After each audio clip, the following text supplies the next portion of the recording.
إن الحمد لله نحمده ونستعينه ونستغفره ونعوذ بالله من شرور أنفسنا ومن سيئات أعمالنا من يهده الله فلا مضل له ومن يضلل فلا هادي له ونشهد أن لا إله إلا الله وحده لا شريك له ونشهد أن سيدنا وحبيبنا ومولانا محمدا عبده ورسوله الذي أرسله بالحق بشيرا ونذيرا وداعيا إلى الله بإذنه وسراجا وقمرا منيرا فقد قال الله تعالى في كلامه المجيد وفرقانه الحميد أعوذ بالله من الشيطان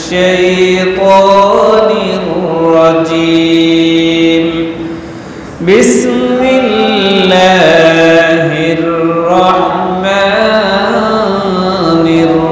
الرحيم إن الله وملائكته يصلون على النبي يا الذين آمنوا صلوا عليه وسلموا تسليما اللهم صل على سيدنا مولانا محمد وعلى آل سيدنا مولانا محمد اللهم صل على سيدنا مولانا محمد وعلى آل سيدنا مولانا محمد بلغ العلا بكماله كشف الدجى بجماله حسنت جميع خصاله صلوا عليه وآله بلغ العلا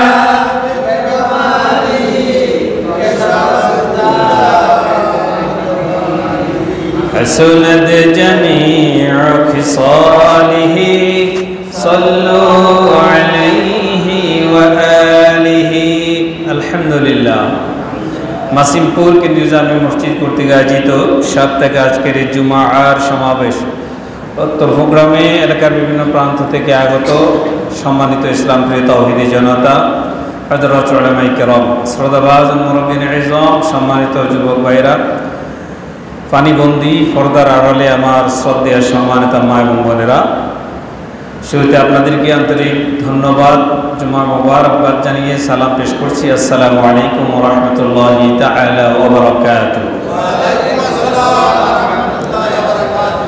মহান আল্লাহ তাবারক ওয়া তাআলার দরবারে লাখো কোটি শুকরিয়া আদায় করছি যে মহান রব্বুল ইজ্জত ওয়াল জালাল বিগত 2 সপ্তাহ মতো করে আমাদেরকে প্লাবনের মাধ্যমে বন্যার মাধ্যমে জীবন যাপন করার পরেও আজকের এই মুহূর্তে আমরা পানিকে ডিঙ্গিয়ে পারিপার্শ্বিক কাজকে উপেক্ষা করে আল্লাহর ইবাদত করার জন্য মসজিদে আসার বসার কথা বলার সুযোগ এবং সক্ষমতা যিনি প্রদান করেছেন আমরা সে মহান রব্বুল ইজ্জত ওয়াল জালালের দরবারে লাখ কোটি শুকরিয়া আদায় করি সকলে বলছি আলহামদুলিল্লাহ। সাথে সাথে আল্লাহ সৃষ্টির প্রধান আকর্ষণ, পৃথিবীর শ্রেষ্ঠতম মহামানব আশরাফুল আম্বিয়া খাতামুন নবিয়্যিন জনাবে মুহাম্মদ রাসূলুল্লাহ সাল্লাল্লাহু আলাইহি ওয়াসাল্লামের উপর দরুদ পেশ করছি। আল্লাহুম্মা সাল্লি আলাইহি আল্লাহুম্মা বারিক আলাইহি। আত্মার মাগফিরাত কামনা করছি সে সকল মর্দে মুজাহিদিনদের যারা ইসলামের পতাকাকে সমুন্নত করার জন্য বদরের প্রান্ত থেকে উহুদের প্রান্ত, খাইবার প্রান্ত সহ অদ্যাবধি পর্যন্ত ফিলিস্তিনের ভূখণ্ড পর্যন্ত বাংলার এই জমিনে তাজা রক্তকে যারা বিলীন করে দিয়ে শাহাদাতের নাজরানা পেশ করছেন, আমরা ওনাদের আত্মার মাগফিরাত কামনা করছি। আল্লাহ তাআলা ওনাদেরকে মাফ করে দেন, বলেন আমিন। সম্মানিত মুসল্লি কেরাম, আপনারা সবাই কেমন আছেন? আলহামদুলিল্লাহ ভালো আছেন। খুব বেশি ভালো নাই, তারপরেও বলছেন ভালো আছেন। আলহামদুলিল্লাহ জীবিত আছি, সেই জন্য বলতে হবে আলহামদুলিল্লাহ। বিগত 2 সপ্তাহের মতো প্রায় আমাদের উপর দিয়ে বয়ে গেল, এখনও বয়ে যাচ্ছে। আল্লাহর পক্ষ থেকে যে দুর্যোগ, বন্যা যাই বলা হয়, প্রাকৃতিক দুর্যোগ বন্যা, এখনো পর্যন্ত চট্টগ্রাম, কিছু অঞ্চল, কুমিল্লা, নোয়াখালী, লক্ষ্মীপুর সহ প্রায় অংশ, সিলেট, ওইদিকে পশ্চিমাংশে অনেক নতুন নতুন করে আরও অনেক এলাকায় প্লাবিত হচ্ছে। কোনো কোনো এলাকায় হয়তো পানি নেমে গেছে, আবার নতুন করে কিছু প্লাবিত হচ্ছে। আপনাদের এই এলাকায় অনেক পানি হয়েছে, কোনো কোনো এলাকায় জুমাও পড়তে পারে নাই। গত জুমা অনেক অনেক জায়গা আছে জুমাও পড়ার সুযোগ ছিল না। মসজিদে কি পানি উঠছে নি? আলহামদুলিল্লাহ। আপনাদের অনেকের বাড়িতে উঠছে, আবার অনেকের ওঠে না, উঠান পর্যন্ত উঠেছে, কারো ঘরের কাছাকাছি পৌঁছে গেছে। যাই হোক, আসলে আমি তো ছোট্ট জীবন, আমি কখনো দেখি নাই অন্তত এই অঞ্চলে এত পানি হইতে। আপনারা দেখছেন কিনা আমি জানি না। এর চাইতে বেশি বৃষ্টি হয়েছে, কিন্তু এত পানি হয় নাই। বৃষ্টি কিন্তু সাতটা বৃষ্টি অনেক সময় হইতো, কিন্তু পানিটা অনেক বেশি, যেহেতু উজান থেকে নেমে আসছে পানি, ভারতে ছেড়ে দেয়া আমাদের ঘায়ের উপরে তাদের পানির বোঝা আমরা বহন করতে হচ্ছে। আল্লাহ তাদেরকে হেদায়েত দান করুন, বলেন আমিন। সেই পানি এখনো পর্যন্ত আমাদের গায়ের উপরে আছে। সম্মানিত বন্ধুগণ, আজকে যে টপিক নিয়ে কথা বলবো সেটাই হচ্ছে প্রাকৃতিক দুর্যোগ, বন্যা এবং ইসলাম। সমসাময়িক অর্থাৎ রানিং বিষয়টা নিয়ে কথা বলবো। কোরআন এবং হাদিসে এই যে বন্যা, এটা কি নতুন কোনো বিষয় নাকি ইতিপূর্বে এই ব্যাপারে আরও কোনো ঘটনা ঘটে গিয়েছে? ইসলামের ইতিহাস, তারিখুল ইসলাম, কোরআন এবং হাদিসের ব্যাপারে কোনো দৃষ্টিভঙ্গি আছে কি না? পৃথিবীর মধ্যে সর্বপ্রথম বন্যা হয়েছে, এটা আজকে নতুন না। কোরআনে কারিমে আল্লাহ রাব্বুল ইজ্জত ওয়াল জালাল 2টি বন্যার কথা কোট করেছেন। কয়টা? 2টা। একটা হচ্ছে হযরতে নূহ আলাইহিস সালাতু ওয়াস সালামের বন্যা, আর একটা হচ্ছে সাবা জাতির উপরে হযরত সুলাইমান আলাইহিস সালামের জামানার একটা বন্যা। এই 2টা বন্যার কথা কোরআনে কারিমে আসছে। প্রথম যে বন্যা সেটা হচ্ছে সাবা জাতির উপরে বন্যা, পৃথিবীর প্রথম বন্যা। তারপরে বিশ্বজুড়ে যে বন্যা হয়েছে, এলাকানো গোটা বিশ্বব্যাপী, সেটা হচ্ছে নূহ আলাইহিস সালাতু ওয়াস সালামের সময়কার বন্যা। এই অঞ্চলে ডুবে গিয়েছিল। আমরা আজকে যেখানে বসা আছি, নূহ আলাইহিস সালামের বন্যায় এইটাও ডুবে গিয়েছিল। তখন হয়তো আমাদের অস্তিত্ব ছিল না। আমার বন্ধুগণ, তাহলে এই যে প্রাকৃতিক দুর্যোগটা কি? আমরা বলি এটা প্রাকৃতিক দুর্যোগ, আসলে প্রাকৃতিক দুর্যোগ বলতে কিছু নেই। প্রকৃতি এগুলা মানুষের বলার জন্য বলে। মূলত সব কিছু হয় কার কাছ থেকে? আল্লাহর পক্ষ থেকে। প্রাকৃতিক দুর্যোগটা আসলে কি? এটা হচ্ছে এমন একটা বিপর্যয়, সেটা ভূমিকম্পের মাধ্যমে হতে পারে, ঘূর্ণিঝড় হতে পারে, অতিবৃষ্টি হতে পারে, অনাবৃষ্টি হতে পারে, এবং মহামারী হতে পারে, বিভিন্ন রোগ ব্যাধি দিয়ে হতে পারবে। যেটা কিছুদিন পূর্বে আমাদের কোভিড-19 ইতিপূর্বে আমাদের কাছ থেকে কথা হয়ে গেছে, করোনা, সেটাও প্রাকৃতিক দুর্যোগের মধ্যে অন্তর্ভুক্ত। এই বিপদগুলো আসে, এগুলোকে প্রাকৃতিক অর্থাৎ আল্লাহর পক্ষ থেকে বিভিন্ন সময় বিভিন্ন ইস্যুকে সামনে রেখে আল্লাহ মানব গোষ্ঠীর উপর এগুলো নাজিল করেন। এগুলো আল্লাহর পক্ষ থেকে আসে বিদায় এগুলোকে প্রাকৃতিক দুর্যোগ বলা হয়। যা হলে পরে মানুষের স্বাভাবিক জীবনযাপন বিপন্ন হয়, মানুষের খাদ্য, বস্ত্র, বাসস্থান শিক্ষা, চিকিৎসা সব কিছু আর স্বাভাবিক থাকে না। এ ধরনের কোনো বিপদ আসলে এখন কি শিক্ষা প্রতিষ্ঠান, তখন পড়াশোনার কোনো ব্যবস্থা থাকে না, চিকিৎসা নেওয়ার মতো ভালো পরিবেশ থাকে না, বসবাসের জায়গা থাকে না, খাওয়াই তো নাই, খাবো কি?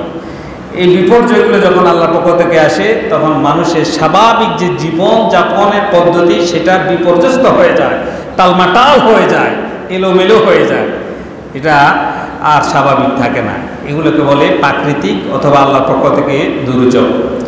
তেমনই একটা দুর্যোগ আমাদের উপর বয়ে যাচ্ছে। এটা হচ্ছে বন্যা, কোনো ঘূর্ণিঝড় না, সুনামিও না, এটা হচ্ছে বন্যা। এটা কেন হয়? প্রাকৃতিক দুর্যোগ আসে কেন হয়? এগুলা কাকে আমরা দোষ দিব? এই যে যেটা হয়ে গেল, আমরা যদিও বলি এটা ভারত থেকে পানি আসে, এটা আমরা একটু পরে বলি, এটা আমরা সাইডে রাখি, তার আগে আরও কিছু কারণ আমরা বের করি। এটা হয় কেন হলো, এটা হয় কেন, এটা দেয় কে? আল্লাহ। তাহলে যিনি দেয় তিনাকে আমরা জিজ্ঞেস করব যে আসলে কেন আপনি এটা দেন। যেহেতু এগুলো আল্লাহর পক্ষ থেকে আসে, এই বন্যা, সে আল্লাহকে আমরা বলি আল্লাহ এটা কেন দেন। আল্লাহ সূরাতুর রূম 41 নম্বর আয়াতে আল্লাহ এই কথাটা বলে দিয়েছে।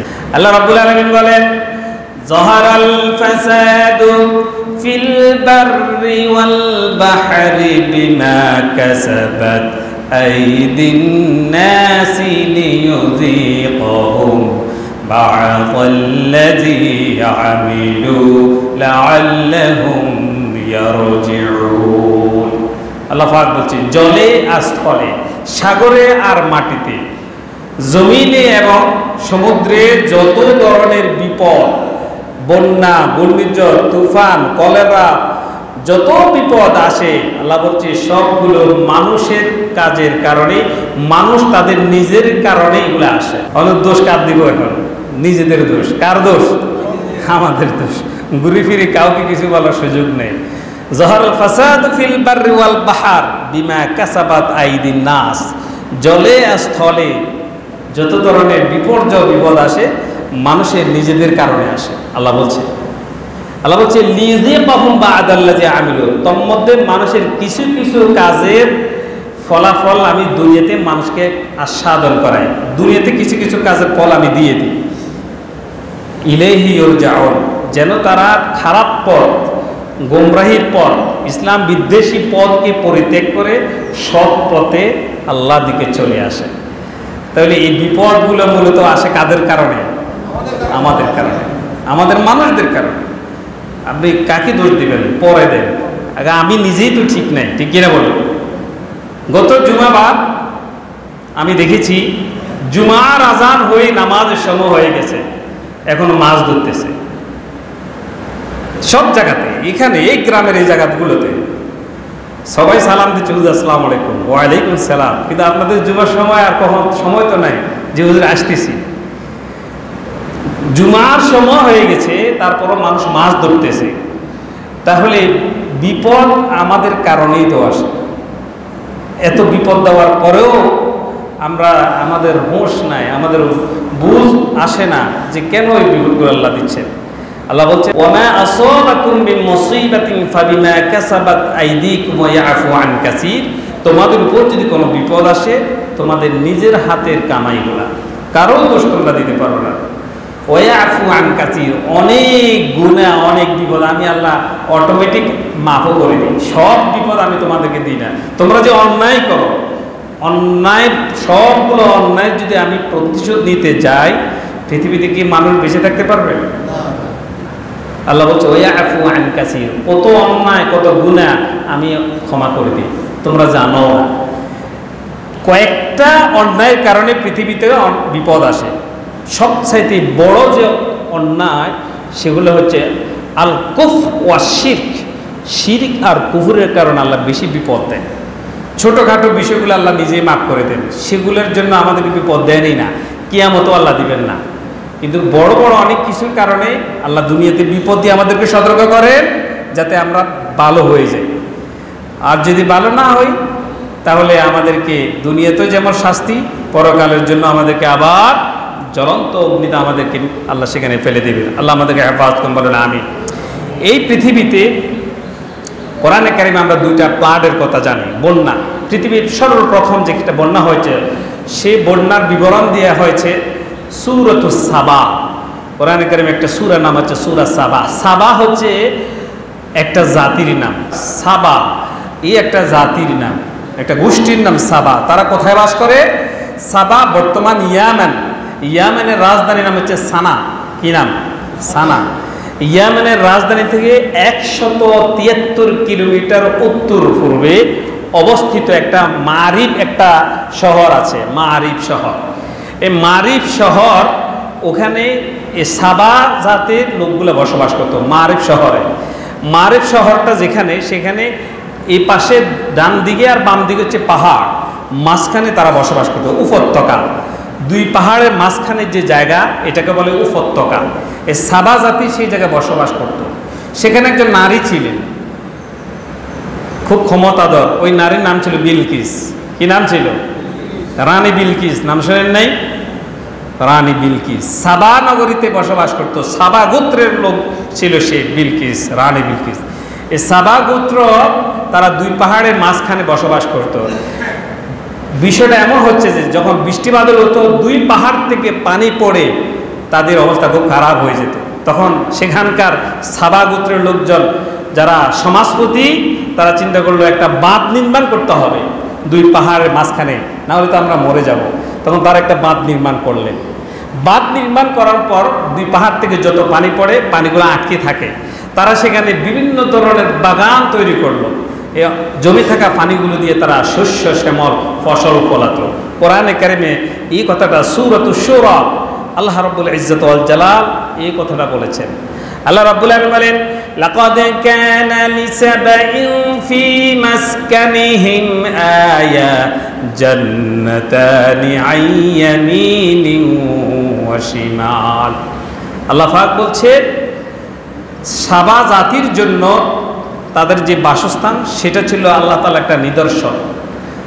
তাদের জান্নাতানি আন ইয়ামিন ওয়া শিমাল, সেখানে দুইটা বাগান ছিল, একটা ডান দিকে আর একটা বাম দিকে। আল্লাহ বলছে, কুলু মির রিজকি রাব্বিকুম ওয়াশকুরুলা।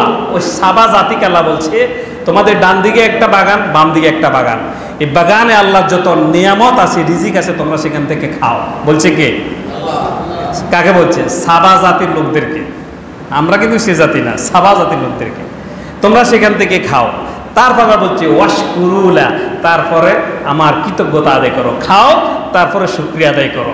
আল্লাহ বলছে বালদাতুন তাইয়্যিবা। আল্লাহ বলছেন, তোমার যে সাবা, এটা হচ্ছে পবিত্র নগরী। ওয়া রাব্বুন গফুর, তোমরা খাও আর শুকরিয়া আদায় করলে আল্লাহ তোমাদের গুনাহগুলো মাফ করে দিবেন। কিন্তু তারা কি করছে? ফাআরাদু। আল্লাহ বলছেন, তোমরা ডান বামে যে দুইটা বাগান দেওয়া হয়েছে, বাগান থেকে তোমরা খাও আর আমার শুকরিয়া আদায় করো। ফাআরাদু, তারা অমান্য করলো, মুখ ফিরিয়ে নিল, আল্লাহর আদেশ তারা মানলো না। আল্লাহ কি করলো? ফারসালনা আলাইহিম সাইলাল আর। আল্লাহ বলছেন, আমি তখন বাঁধ ভাঙ্গা, তারা যে দুই পাহাড়ের মাঝখানে একটা বাঁধ দিয়েছিল, আল্লাহ বলছে বাঁধ ভাঙ্গা বন্যা আমি তাদের জন্য নাজিল করেছি। বলেন নাউজুবিল্লাহ। আল্লাহ এমন স্রোত দিলেন, তাদের বাঁধানো সে বাঁধটা ভেঙে বন্যা শুরু হতে লাগলো, বাঁধ ভাঙ্গার বন্যা। ওবাদদালনাহুম বিজান্নাতাইহিম, তাদের যে দুটি বাগান ছিল, বাগান দুটোকে আল্লাহ পরিবর্তন করে দিলেন।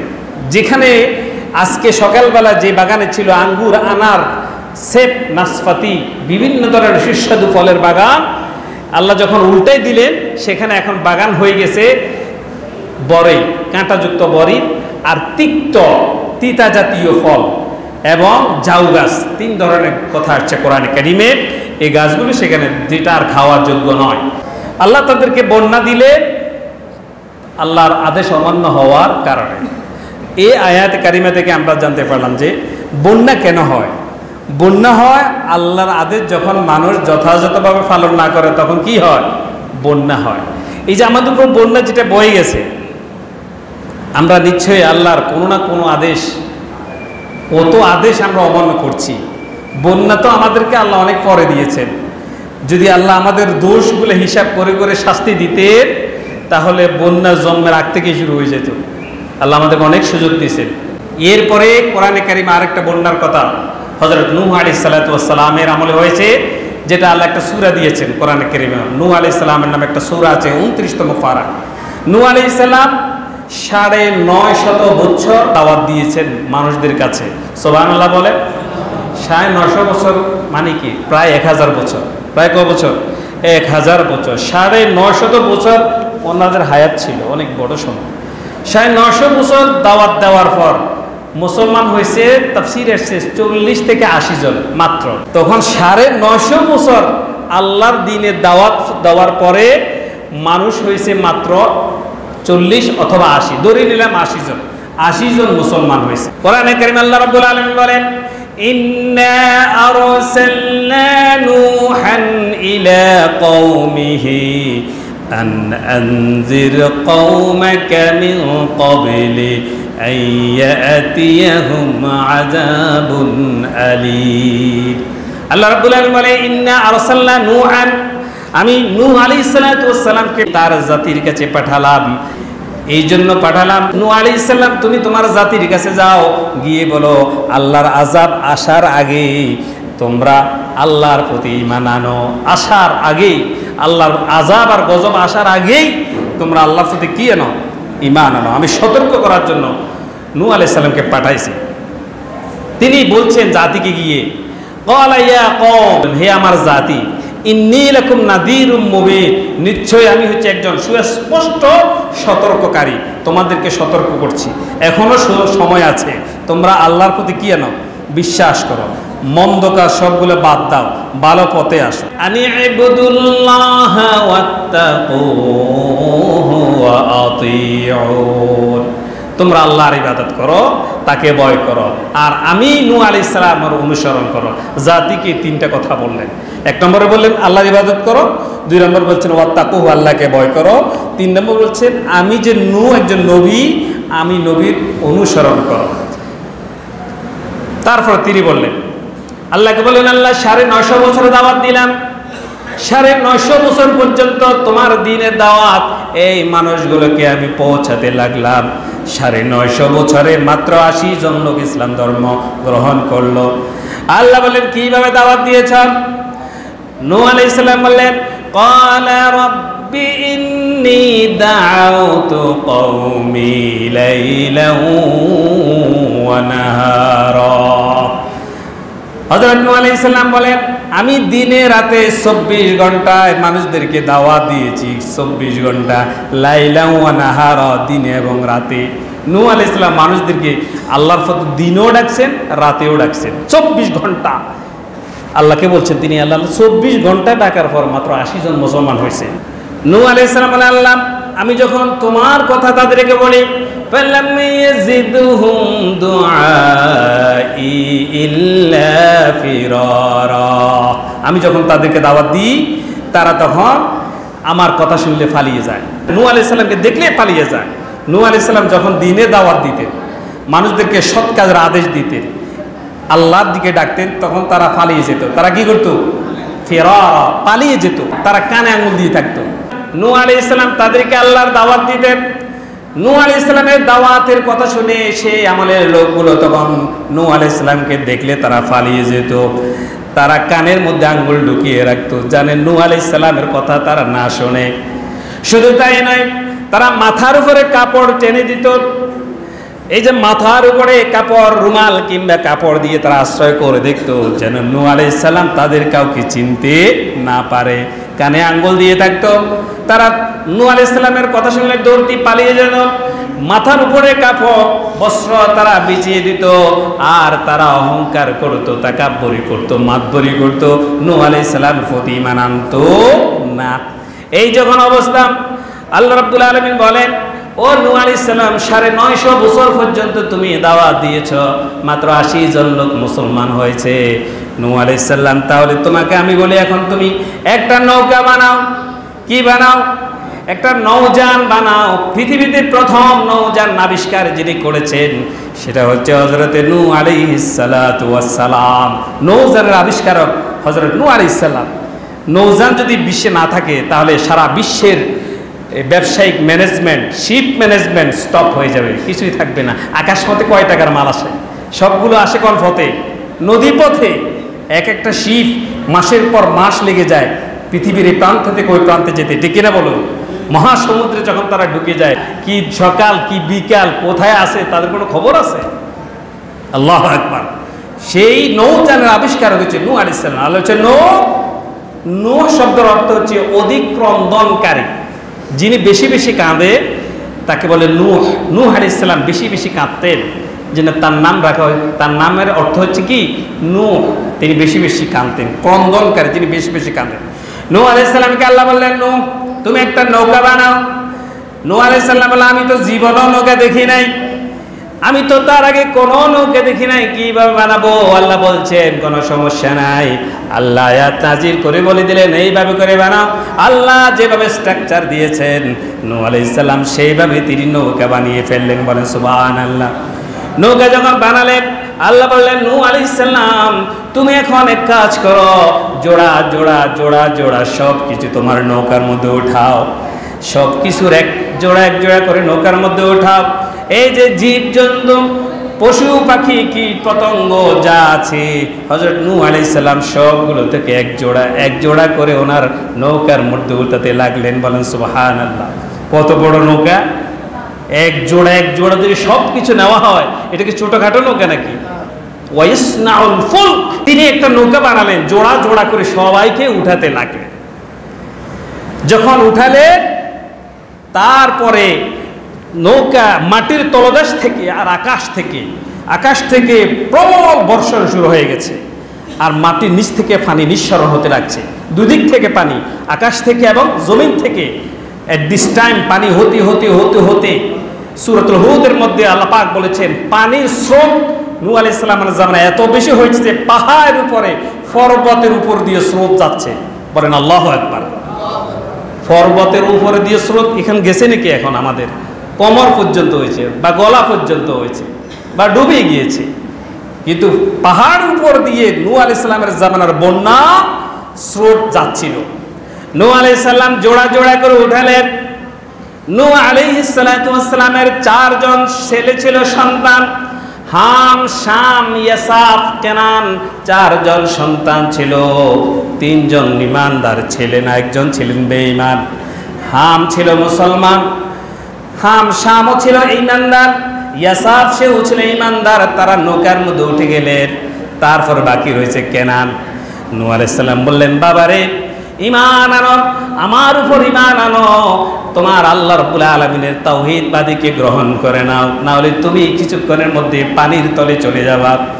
কেনান বলছে, বাবা এই যে পাহাড় দেখা যাচ্ছে, ওই যে পর্বতের উপর আমি উঠে যাব, পর্বত আমাকে রক্ষা করবে, আমি পর্বতের চূড়ার মধ্যে দাঁড়িয়ে থাকবো, সেখানে পানি যেতে পারবে না। বলছে কে? নূহ আলাইহিস সালামের সন্তান কেনান। সে বলছে আমি পাহাড়ের উপরে যে পর্বত, ওখানে আমি দাঁড়ায় থাকবো, পানি আমাকে সেখানে কিছু পড়তে পারবে না। বাবা আমি তোমার আল্লাহ, তোমার খোদার সাথে আমি না, তুমি তোমার নৌকা নিয়ে তুমি যাও। বলে নাউজুবিল্লাহ। কিছু নাড়া সন্তান আছে না নাই? বলে এমনে যায় হেমনে, ভালো কাজের আদেশ দিল শোনে না, বলছে আমি ভালো বুঝি, শেষ পর্যন্ত কিছুই বুঝলো না, ধ্বংস হয়ে যায়। নূহ আলাইহিস সালাম সবগুলো জোড়ায় জোড়ায় ঢুকালেন। সন্তান যখন পাহাড়ের উপর উঠে গেলেন, আল্লাহ রাব্বুল আলামিন বললেন এমন একটা ঢেউ আল্লাহ দিলেন, ওই ঢেউর সাথে হযরত নূহ আলাইহিস সালাম আর তার সন্তানের মধ্যে আড়াল হয়ে গেল। সন্তান আর বাবাকে, বাবা আর সন্তানকে দেখতে পাচ্ছিলেন না, আর দেখা নাই। একটা ঢেউ আসলো, পাহাড় উপর দিয়ে সন্তানকে ফেলে দিল, বাবা আর সন্তানকে, সন্তান আর বাবাকে, কেউ কাউকে আর দেখলো না। নূহ আলাইহিস সালাম আল্লাহকে বললেন, আল্লাহ রাব্বুল আলামিন সে তো আমার পরিবারের লোক, আল্লাহ তুমি তাকে মাফ করে দাও। আল্লাহ ধমক দিয়ে বলছেন লাইসা মিন্না আলিক, খবরদার নূহ সে তোমার পরিবারের কেউ নয়। বলে সুবহানাল্লাহ। একজন নবী তার সন্তানের জন্য ফরিয়াদ করছেন যে আল্লাহ আমার সন্তান, ইন্নাহু মিন আহলিক, সে তো আমার সন্তান, আল্লাহ তুমি তাকে রক্ষা করো। আল্লাহ বলছে নূহ লাইসা মিন আহলিক, না সে তোমার কেউ নয়। বলেন আল্লাহু আকবার। নবীর ছেলে আমল না থাকলে কি জান্নাতে যাওয়া যাবে? একজন আলেমের ছেলে যদি নিজের আমল, ইমান, আমল ঠিক না থাকে তাহলে কি সে পার পাবে? না। বাবা হুজুর, বাবা আলেম, তারপরে সন্তান ভাববে না, বাবার সুযোগ নেই যে আমি আমার বাবার কারণে হয়তো জান্নাতে চলে যাব। বাবা ফির পণ্ড সন্তান, তাহলে কি সে জান্নাতে যাবে? না, কারো আমল দিয়ে কেউ জান্নাতে যাবে না। আল্লাহ বলছেন আমি মানুষের চেহারা, চৌরত, বংশ, মর্যাদা, কে বাপ, কে পীর, কে আলেম, কে ওলামা, আমি এটা দেখবো না। আমি তার অন্তর দেখব, তার আমল দেখব, তারপর আমি তাকে জান্নাতের জন্য নির্বাচন করব। নূহ আলাইহিস সালাম আল্লাহর কাছে বলেন, আল্লাহ আমার এই সন্তান, আল্লাহ তুমি তাকে মাফ করে দাও। আল্লাহ বলছেন লাইসা মিন্না আলাইক, সে তোমার পরিবারের কেউ নয়। তারপরে নূহ আলাইহিস সালামের নৌকা, এতগুলো মানুষ নিয়ে তিনি যখন চড়তে লাগলেন, হযরত নূহ আলাইহিস সালাম যদি পাহাড়ের সাথে তার নৌকা গিয়ে সেখানে বের করলেন, তিনি সেখান থেকে নামলেন, নতুন করে জোড়ায় জোড়ায় তাদেরকে নিলেন, নৌকা থেকে সবগুলোকে নামাই দিলেন। তারপরে শুরু হয়ে গেল নতুন পৃথিবী, নতুন দুনিয়া। নূহ আলাইহিস সালামকে এই জন্য দ্বিতীয় আদম বলা হয়, অর্থাৎ তিনাকে দ্বিতীয় আদম বলা হওয়ার কারণ হচ্ছে তিনার মাধ্যমে নতুনভাবে আবার সমগ্র বিশ্বে পশু পাখি মানুষের আবার শুরু হয়ে গেল। আমার ভাইরা, নূহ আলাইহিস সালামের জাতিদের একটা বড় অন্যায় ছিল, যার কারণে তাদেরকে এত বড় বিপদ আল্লাহ দিয়েছেন। কি অন্যায়? তারা কি করত?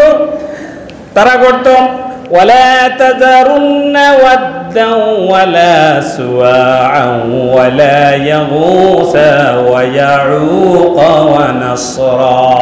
তারা 5টা জিনিসের পূজা করত। কয়টা? 5টা। 5 জন মানুষ ছিল সেই আমলে। নূহ আলাইহিস সালামের জামানায় 5 জন লোক ছিল, খুবই ভদ্র, আল্লাহওয়ালা ছিল, ইমানদার ছিল, ভালো মানুষ ছিল। ওই মানুষগুলো, একজনের নাম হচ্ছে সুয়া, একজনের নাম হচ্ছে ওয়াদ্দা, আরেকজনের নাম হচ্ছে ইয়াগুস, আরেকজনের নাম হচ্ছে ইয়াউক, আরেকজনের নাম হচ্ছে নাসার। এই 4 জন, 5 জন, এই 5 জন ভালো লোক ছিল। কিন্তু এই লোকগুলো যখন মারা গেল, তখন শয়তান নূহ আলাইহিস সালামের লোকদেরকে, সে আমলের লোকদেরকে বলছে, দেখো এই 5 ব্যক্তি ছিল সবচেয়ে আল্লাহর ভালো ওলি ছিল। তোমরা যখন নামাজ পড়তে যাবা, মসজিদের বাহিরে এই 5 ব্যক্তির চেহারার প্রতিকৃতি মূর্তি বানিয়ে রাখবা, এবং নামাজে যাওয়ার সময় তাদের সাথে দেখা করবা, তাদেরকে দেখবা। নামাজে যাওয়ার সময় এই জন্য দেখবে, তাদেরকে দেখলে নামাজের মধ্যে মনোযোগ আসবে। শয়তান তাদেরকে প্ররোচনা দেয়। তারা মূর্তি বানালো, এই 5টা মূর্তি তারা বানিয়ে মসজিদের বাহিরে তারা বানিয়ে নামাজ যাওয়ার সময় এগুলো দেখতো। তারা মনে করতো এইটা দেখলে পরে নামাজের মধ্যে মনোযোগ আসবে। ওই সময়ের লোকগুলো যখন মারা গেল, পরবর্তী প্রজন্ম আরো 100 বছর পরে, তখন যে প্রজন্ম, শয়তান তাদেরকে নতুন করে ধোঁকা দিল যে মসজিদের বাহির যে মূর্তিগুলো আছে, তোমাদের আগের বাপ দাদারা এই মূর্তিগুলোর পূজা করত, তোমরা তাদেরকে এখন বাইরে রেখো না, মসজিদে ঢুকাও। মসজিদে কি করো? ঢুকাও। আগের লোকগুলো তো মরে গেল, পরের সন্তানদেরকে শয়তান ওয়াসওয়াস দিল। তখন তারা কি করলো? বাহির থেকে মূর্তি নিয়ে এখন মসজিদে ঢুকাই দিছে। বলে নাউজুবিল্লাহ। মসজিদে ঢুকাইয়া তারপর তারা বলছে, শয়তান বলছে তাদেরকে দেখে দেখে তোমরা ইবাদত করো, যাতে তোমাদের অন্তরের মধ্যে তোমাদের বাপ দাদারা যেভাবে ইবাদত করেছে সেরকম হয়। তারা তাই করলো। এই প্রজন্ম যখন মরে গেল, পরবর্তী প্রজন্ম যখন আসলো, শয়তান তখন তাদেরকে বলছে, শোনো, তোমরা যে মসজিদে যে মূর্তি দেখছ, এই মূর্তি আজকের নয়, তোমাদের দাদার দাদার যুগের মূর্তি। তারা এইগুলোর ইবাদত করছে, তোমরাও এদেরকে সেজদা করো। প্রথমে সেজদা ছিল না, তারপরে তৃতীয় প্রজন্ম আসি তাদেরকে সেজদা দিতে শুরু করলো। বলেন নাউজুবিল্লাহ। এই নূহ আলাইহিস সালামের জামানা থেকে মূর্তির অর্চনা শুরু হয়ে গেল। এই 5টা ইয়াগুস, ইয়াউক, ওয়াদ্দা, সুওয়া, নাসরা, এই 5টা মূর্তির পূজা করা মানে হচ্ছে শিরক। আল্লাহ বলছেন, শিরক আর কুফর যদি তোমরা না ছাড়ো, তাহলে তোমাদের উপর পাহাড় সম বন্যার স্রোতের পানি দিয়ে আমি নিঃশেষ করে দিব। এই কারণে তাদের উপরে এই মহাপ্লাবন আল্লাহ দিয়েছেন। আমার ভাইরা, এখন আমাদের কি দোষ? আল্লাহ আমাদেরকে কেন দিলেন? আমাদের দোষ আপনি কয়টা খুঁজবেন? আজকের ফজর থেকে যদি আমরা দোষ খুঁজি, আমাদের জোহর পর্যন্ত কত দোষ, আসর পর্যন্ত বাদ দেন, সকাল থেকে জোহর পর্যন্ত অত দোষ আমরা করলাম। আজকে ফজরের নামাজ আমরা পড়ি না, এরকম আছে না? বলে আছে না? নাই? আছে। তাহলে আমরা যে ফজর পড়ি নাই, ফজরটা কার হুকুম পড়ার? আল্লাহ। এটা কার বিধান? আল্লাহর বিধান। ফজরের নামাজ কি কোনো দলীয় নাকি সকলের জন্য? এটা সকলের জন্য। আপনি দল করেন আর নাই করেন, নামাজ আপনাকে কি পড়তে হবে। কবরের মধ্যে কি আপনাকে প্রশ্ন করবে? কি? নামাজের প্রশ্ন। এবং আউয়ালু মা ইউহাসাবু বিল আবদু ইয়াউমাল কিয়ামাস সালাহ, কিয়ামতের প্রথম প্রশ্ন কি হবে? নামাজের প্রশ্ন। তা আমরা নামাজ পড়লাম না, আজকে মনে করেন রোজার সময় রোজা রাখি না। আল্লাহ বলছে জিনা বন্ধ, আমরা জিনা করি। বলছে ঘুষ খেয়েও না, আমরা খাই। সুদ খেয়েও না, আমরা খাই। জুয়া খেলো না, আমরা খেলি। অন্যের হক মারো না, আমরা মারি। মিথ্যা বলো না, আমরা বলি। সবগুলো একটা একটা একটা ধরেন আমরা অন্যায় করছি। তো আল্লাহ কত সইবে? ইন্না বাতশা রাব্বিকা লাশাদীদ। আল্লাহ বলে সবাই ধরে বারবার, কিন্তু আমি আল্লাহ ধরি একবার। আল্লাহ ধরেন নাই, ইতিপূর্বে ধরেন নাই, আল্লাহ একবার ধরছে। এই জন্য আল্লাহ ধরা আমাদের এখনো যদি আমাদের হোশ না আসে, এটা পানি আসছে, কি হয়েছে? পানি না, আশ্রয় কেন্দ্র ছিলাম, আরামসে খাইছি, তো ভালো ভালো খাবার প্রতি মুহূর্তে আসছে, পানি যাবে আবার ঘরে ঢুকে যাব, আমার কি? যদি এটাই হয় তাহলে বোকার স্বর্গে বসবাস করছেন। এখান থেকে শিক্ষা নিতে হবে আমার ভাইরা। তাহলে এই যে বন্যা আমাদেরকে গ্রাস করলো, ফসল নষ্ট হয়ে গেল, পুকুরের মাছ চলে গেল, সন্তান মরে গেল, ঘর নষ্ট হয়ে গেল, রাস্তা বিপর্যস্ত, সবগুলো ভেঙে বঙ্গুর হয়ে গেল। এখান থেকে আমাদের শিক্ষা কি? সুম্মা ইলাইহি ইউরজাউন। আল্লাহ বলছে এখান থেকে তোমাদের শিক্ষা হচ্ছে এতগুলো অন্যায় অপরাধ যা আছে দুনিয়াতে, সবগুলো অন্যায়কে বাদ দিয়ে আমি আল্লাহর দিকে ফিরে আসো। ফিরে আসার জন্য তোমাদেরকে একটা সংকেত দিছি মাত্র। এটা আমার একটা সংকেত। আল্লাহ সংকেতটা এত, এই সংকেতটাকে আমরা কাজে লাগাইতে হবে। এটা সতর্ক। বিপদ মুমিনদের জন্য পরীক্ষা হিসেবে আসে, আর কাফেরের জন্য শাস্তি। ওয়ালানাবলুয়ান্নাকুম বিশাইইম মিনাল খাউফ। ইমানদারদের জন্য যদি বিপদ আসে, এটা হচ্ছে পরীক্ষা। এটা কি পরীক্ষা? আপনি বলতে পারেন আমি 5 ওয়াক্ত নামাজ পড়ি, আমার উপর কেন বিপদ আসলো? আমি তো নামাজ পড়ি, রোজা করি, তাহলে আমার ঘর কেন ডুবে গেল? আল্লাহ বলছে এটা তোমার জন্য পরীক্ষা। এটা কি পরীক্ষা? আর যে কাফের, যে নামাজ পড়ে না, তার উপর আসলে তার জন্য এটা শাস্তি। ইমানদারের জন্য বিপদ শাস্তি নয়, বিপদটা কি বলে? পরীক্ষা। এই জন্য ইমানদার বিপদ আসলে সে ধৈর্য ধারণ করবে। এই বন্যা কবলিত থেকে, বন্যা যখন আমাদেরকে আচ্ছন্ন করে, আমাদের কাজ কি হবে? কোরআনে কারীম আল্লাহ পাক বলছেন আল্লাহর উপর ভরসা করতে হবে। ওমাইয়া তাওয়াক্কাল আলাল্লাহি ফাহুয়া হাসবু। বিপদে যদি তোমরা আল্লাহর উপর ভরসা করো, আল্লাহই তোমাদের জন্য যথেষ্ট। বলে সুবহানাল্লাহ। এখন যিনি পানি দিয়েছেন তিনার নাম কি? Allah. The name of water is life. পানির অপর নাম কি? আর অতি বেশি পানি হয়ে গেলে পানির অপর নাম কি হয়? মরণ। আল্লাহ বলছেন আমার উপর ভরসা করো, পানি আমি দিয়েছি, তোমার পাপের অনুশোচনা করো। তুমি ভুলের মধ্যে আছো, তোমার কারণে বিপদ আসছে, এটা তুমি ভাবো। অন্যের দোষ পরে দিয়া নিজের আফাদ ও মস্তক থেকে কি কি দোষ এটা পর্যালোচনা করো, আর আমার উপর ভরসা করো। আমি দাফে দাফে পানি আবার পানির জায়গায় নিয়ে নিব। বলেন সুবহানাল্লাহ। এখন কি পানি বাড়ে না কমে? কমছে, কমতেছে। সুবহানাল্লাহ, আলহামদুলিল্লাহ। কমে যাবে, থাকবে না, এই পানি থাকবে না, কিন্তু এই স্মৃতিগুলো থাকবে কি থাকবে না? থাকবে। এই ঘটনা ইতিহাসে লেখা হয়ে থাকবে। আপনি গুগলে চার্জ দিলেই আপনার দেশের বন্যা সব দেখবেন। কিন্তু এখান থেকে শিক্ষাটা নিয়ে ফেলতে হবে। তাওয়াক্কুল আলাল্লাহ, আল্লাহর উপরে ভরসা। 2 নম্বর ধৈর্য ধারণ করা। যা হয়েছে তো হয়েছে, ধৈর্যের সাথে এটাকে মানিয়ে নিতে হবে।